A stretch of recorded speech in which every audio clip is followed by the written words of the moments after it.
Hello Internet, Mike Bertolini here, and today I'm going to be reviewing the new Call of Cthulhu book from Hsiang, the Sutra of Pale Leaves, Carcosa Manifest.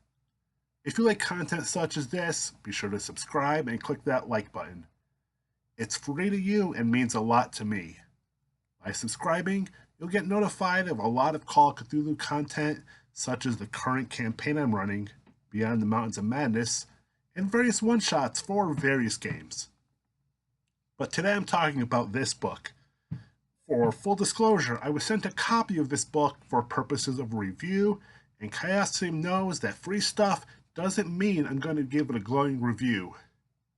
Beyond that, I haven't played any of these scenarios, so I'm not going to talk about them in much detail.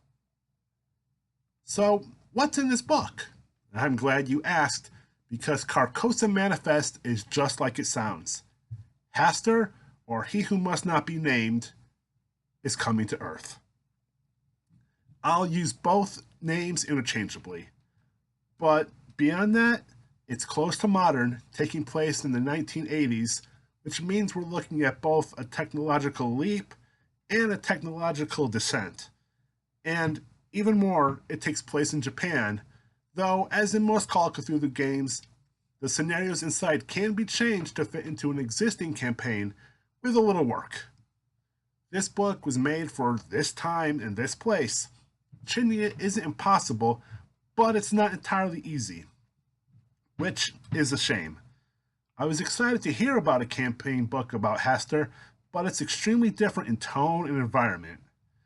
No shade to Japan. I play online and have players in Japan, and I know how popular the game is in Asia. Still, when almost everything else takes place in or around Lovecraft Country, or can easily be translated to that time and place, this just sticks out. Much like the Berlin the Wicked City book, it relies so heavily on its location that changing it is almost a disservice. Now, the book does contain a lot of information for keepers that want to play in Japan, with 4 scenarios to get this campaign started. I'd argue that there are only 3, as the Bridge Maiden is split into 2 parts, with Wonderland and the Fixer rounding it out, though it appears to me that the 2 parts of Bridge Maiden are meant to be played separately. The scenarios are also intended to be played with the companion book, The Sutra of Pale Leaves, Twin Suns Rising, which is sold separately. To be honest, I don't get the reasoning behind 2 books when there are already massive campaigns like Mask of Nyarlathotep, Horror on the Orient Express, Two-Headed Serpent, which feature a lot of information that the keeper can use at their own discretion. Perhaps I'm misjudging because I haven't read Twin Suns Rising, or maybe it's because I remember how often I was getting burned by another famous game's obsession with releasing more books than anyone with a budget can afford.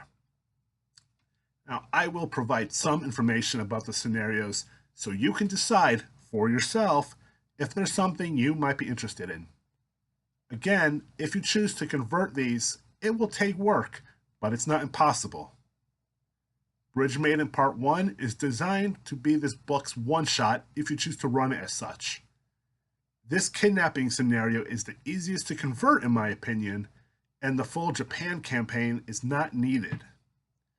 Wonderland is also pretty easy to convert to a modern setting, but it will take some work, because it not only relies on technology available at the time, but also medical treatment, and is, if it bothers you, the most mature scenario in the book.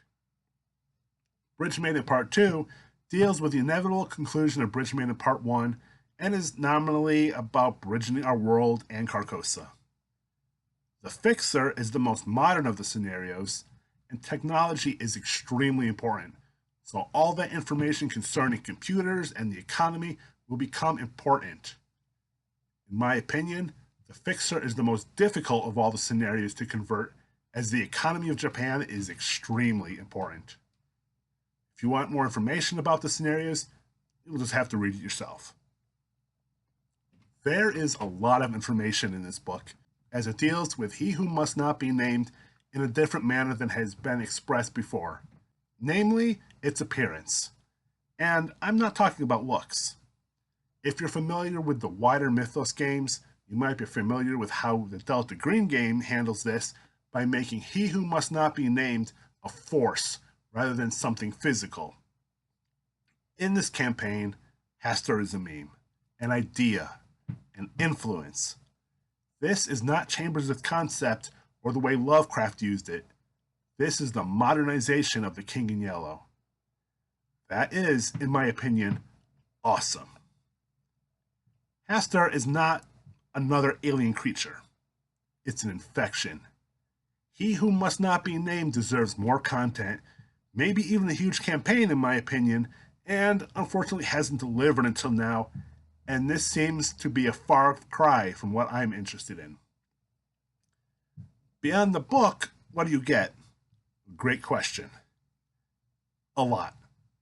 You get maps, downloaded handouts so you're not making copies of your game book, and numerous pre-generated characters, all of which can be downloaded for free from the Chaosium website. Now, I've given a lot of criticism, but what, you may wonder, do I like about this? It's a different setting, which hasn't been explored outside of the Miskatonic repository, and, if I'm being honest, most of my fellow Americans know little about Japan. Japan has a rich history that should be explored more, but I wish the scenarios in this book are easier to translate into other eras. This book is also heavy with character information, background information, that is pretty glossed over but important to know, and lore, which players inevitably ask about. So Chaosium has provided that, but I implore Chaosium to stick with the setting, at least for a few books. Atomic Cthulhu died after one book. The sci-fi and post-apocalyptic settings only got a few pages. Even Rome barely has any content. And we've yet to see how Gaslight fares. If Chaosium can't handle a setting, they should allow third parties to dip into it with more fervor than has already been shown. But even the Miskatonic repository limits what can be published under that license. I'm also a big fan of the art in this book. I am, when it comes down to it, a visual learner, so being able to see what I'm talking about helps my immersion and the immersion that I can provide to players should I ever run some of the books. And I'll be honest, I'm running a campaign, have a short campaign planned, and I'm running a third, so this campaign will be waiting for a while. That all being said, if any of this interests you, or you're looking for something different, or if you're a huge fan of anything Carcosa, pick this up. It'll be available soon for Chaosium and DriveThruRPG, and you can buy the physical book from Chaosium. And if you buy the physical book from Chaosium, you get the PDF for free. If you decide to shop at DriveThruRPG, you can use my link in the description. Again, thanks for watching, and remember to hit that like and subscribe. It's free, and who doesn't like free? Thanks for watching, and have a great day. Hey, this is Michael from the future. Just want to let you know that this book is now available. As soon as I wrote the script for this, Chaosium released it. Hey, this is Michael from the future. Just want to let you know that this book is now available. As soon as I wrote the script for this, Chaosium released it.